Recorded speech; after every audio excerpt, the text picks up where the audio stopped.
আজ আমার একটা মনের ইচ্ছে পূরণ হতে চলেছে। খুব সকালবেলা ঘুম থেকে উঠে পড়েছি, উঠে পড়ে স্নান করে নিয়েছি, রেডি হয়ে বেরাবো।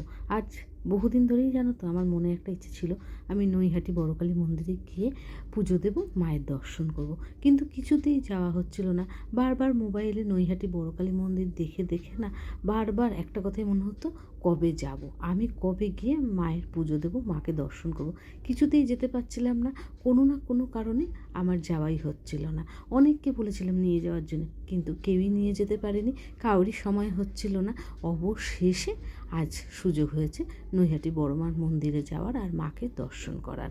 আসলে কী বলতো, ঠাকুর না চাইলে যাওয়া যায় না। আমি চেষ্টা করলে কি হবে, ঠাকুরের যখন ইচ্ছা তখনই তো যেতে পারবো। হয়তো ঠাকুরের এখন ইচ্ছে হয়েছে আর আমার এখন সময় হয়েছে মায়ের দর্শন করার। আগে থেকে কিন্তু কোনো প্ল্যান ছিল না, কোনো প্ল্যান ছাড়াই আমরা হঠাৎ করেই চলে এসেছি নৈহাটি বড় কালী মন্দিরে দর্শন করতে। আজকে ভিড়টাও খুব কম ছিল। অন্যান্য দিন শুনেছি প্রচণ্ড ভিড় হয়, কিন্তু আজকে ভিড়টা খুব কম ছিল, দাঁড়াতেই হয়নি। ভিতরে অল্প কিছু লোক ছিল আর খুব ভালোভাবে মায়ের দর্শন করেছি। এই দেখো আমাদের নৈহাটি বড় মা।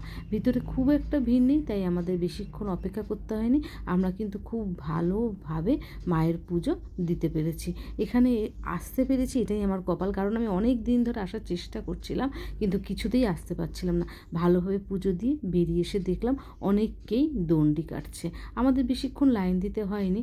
আমি খুব ভালোভাবে মায়ের দর্শন করেছি, পুজো দিয়েছি আর পুজো দিয়ে মন্দিরের বাইরে চলে এসেছি। খুব ভিড় হয় এখানে, তবে আজকে আমার কপালটা ভীষণ ভালো যে আমি একদম ফাঁকা ফাঁকায় মায়ের দর্শন করে মায়ের পুজো দিতে পেরেছি। কি জানো তো, এখানে যাওয়ার ইচ্ছে বহুদিনের ছিল, কিন্তু এই জায়গাটা আমি চিনি না বলে একা যাওয়ার সাহস পাইনি।